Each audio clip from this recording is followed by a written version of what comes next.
Physics सुनते ही डर लगता है ना।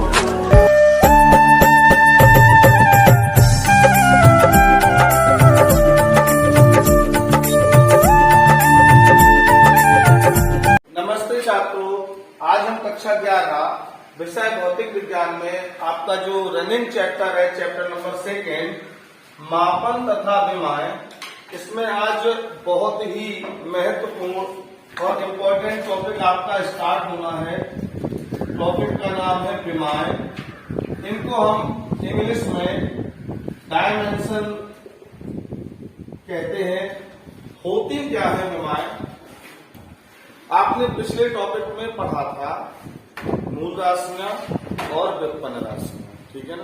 तो हम एक एग्जाम्पल लेके चलते हैं जस्ट केवल समझने के लिए। हमने मूल राशि पढ़ी थी लंबाई, ठीक है ना। इसके बाद फिर हमने एक राशि पढ़ी थी व्युत्पन्न राशि आयतन।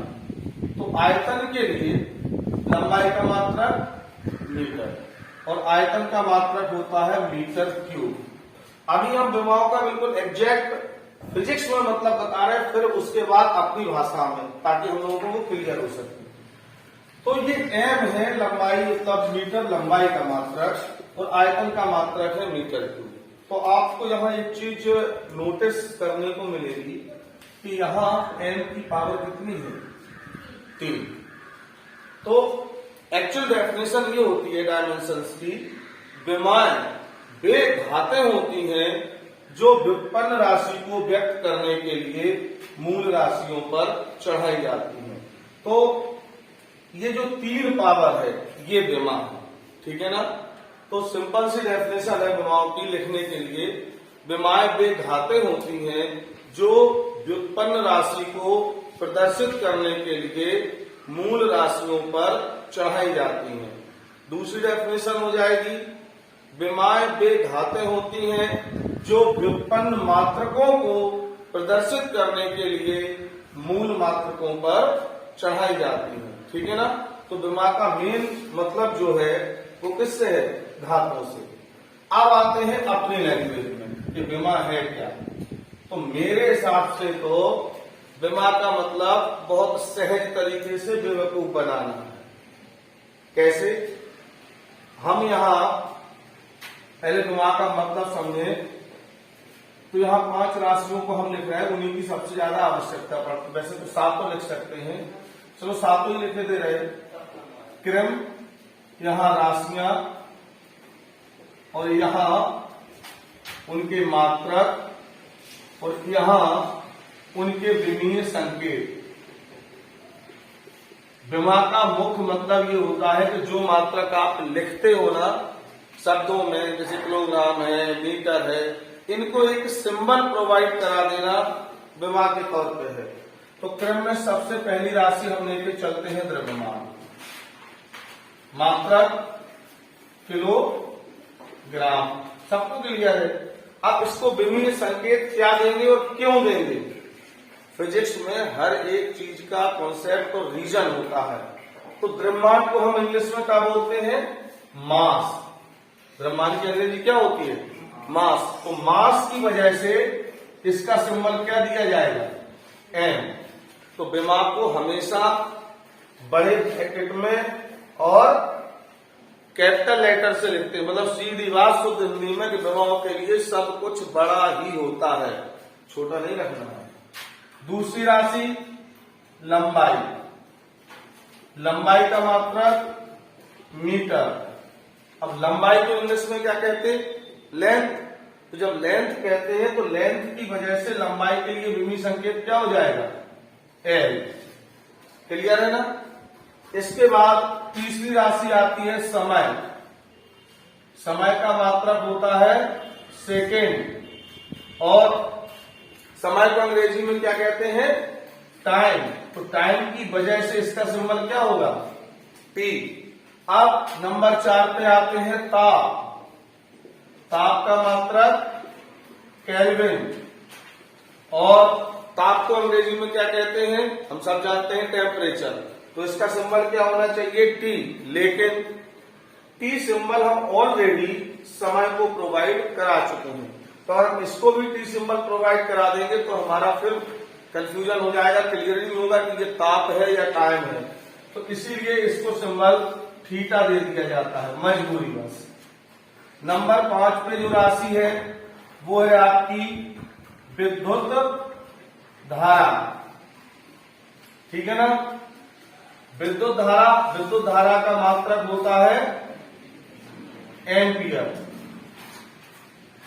तो आप इसको सिंबल क्या दें, विद्युत की इंग्लिश इलेक्ट्रिक, धारा की इंग्लिश करंट, दो अक्षर। तो बंदर बंटवारे में तीसरा हाथ मार ले जाता है, तो उन्होंने कहा तुम छोड़ो, हम एम्पियर के नाम पे सिंबल देंगे। तो इसलिए विद्युत धारा को सिंबल क्या दे दिया गया, ए।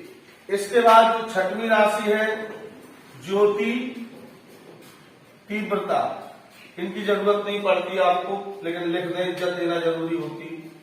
तो ज्योति तीव्रता का मात्रक कैंडला, इसलिए इसको विमा में सीडी लिख देते हैं, ठीक है ना।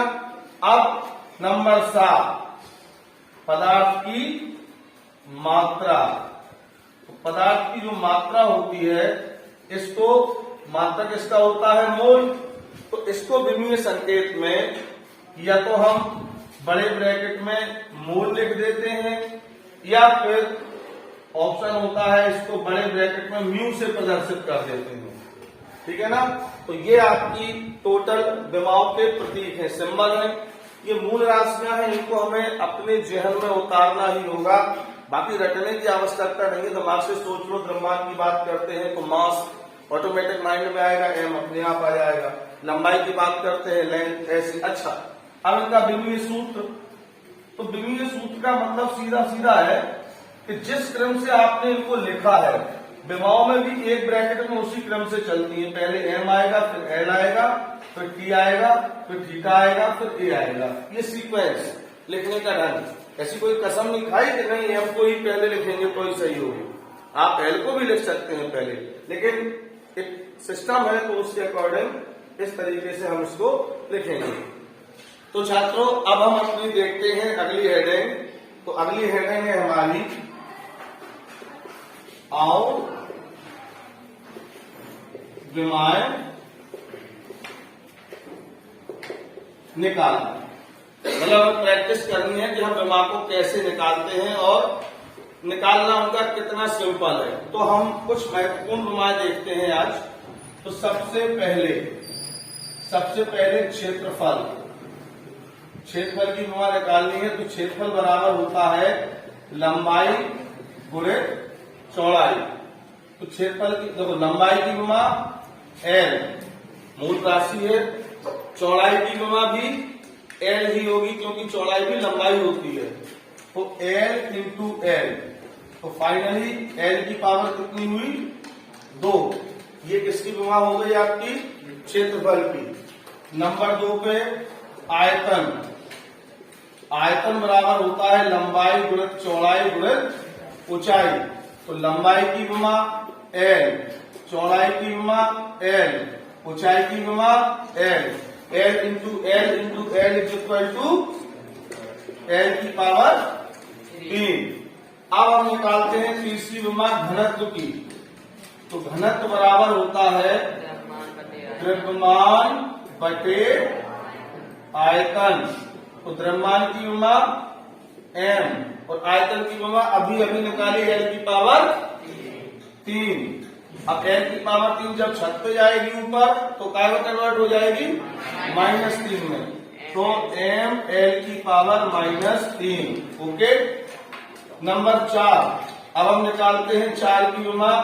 तो 4 बराबर दूरी बटे समय, कठिन फार्मूला है, याद कर लेना इसको। हाँ, तो दूरी की विमा, दूरी मतलब लंबाई होती है, तो दूरी की विमा एल और समय की विमा टी।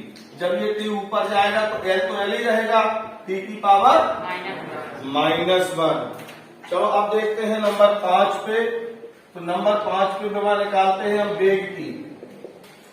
वेग बराबर होता है विस्थापन बटे समय। तो विस्थापन की विमा एल, क्योंकि विस्थापन भी लंबाई होती है, और बाकी समय की विमा टी। तो ये ऊपर जब जाएगी तो ये हो जाएगी एल टी की पावर -1। अब इसके बाद देखते हैं हम दिमाग नंबर 6 पे त्वरण की। तो त्वरण बराबर होता है वेग परिवर्तन की दर को त्वरण कहते हैं। तो त्वरण बराबर वेग परिवर्तन बटे समय अंतराल। तो वेग परिवर्तन का मतलब है वेग के मान का कम ज्यादा होना, लेकिन वेग का वेग ही रहेगा। तो विमा क्या हो जाएगी एल टी -1, ये वेग की विमा रखी निकाली थी बटे में समय की विमा टी। तो ये विमा फाइनली हो जाएगी आपकी ऊपर जब की जाएगी -t, तो एल टी की पावर -2। अब हम निकालते हैं नंबर 7 विमा, और ये विमा हम निकाल रहे हैं बल की। ये आपकी सबसे इंपॉर्टेंट विमा है, इसको हम HHI कह सकते हैं। HHI मतलब घूम के इम्पोर्टेंट। इसको बिल्कुल ऐसे याद रखना है जैसे आपको अपना नाम याद है। तो बल बराबर होता है द्रव्यमान गुणित त्वरण। तो बल की विमा तो द्रव्यमान की विमा m और त्वरण की विमा एल टी -2। तो फाइनली विमा हो जाएगी mLT -2। ये हो गई आपकी बल की विमा। अब नंबर 8 पे हम निकालते हैं कार की विमा। तो कार बराबर होता है बल गुणित विस्थापन। ठीक है, बल लगाकर किसी दिशा वस्तु को बल की दिशा में विस्थापित करने की क्रिया को ही कार कहते हैं। तो कार की विमा हो जाएगी बल की अभी निकाली थी mLT -2 ये है, और विस्थापन मतलब लंबाई को विमा l। तो फाइनली हो जाएगी mL2T की पावर -2।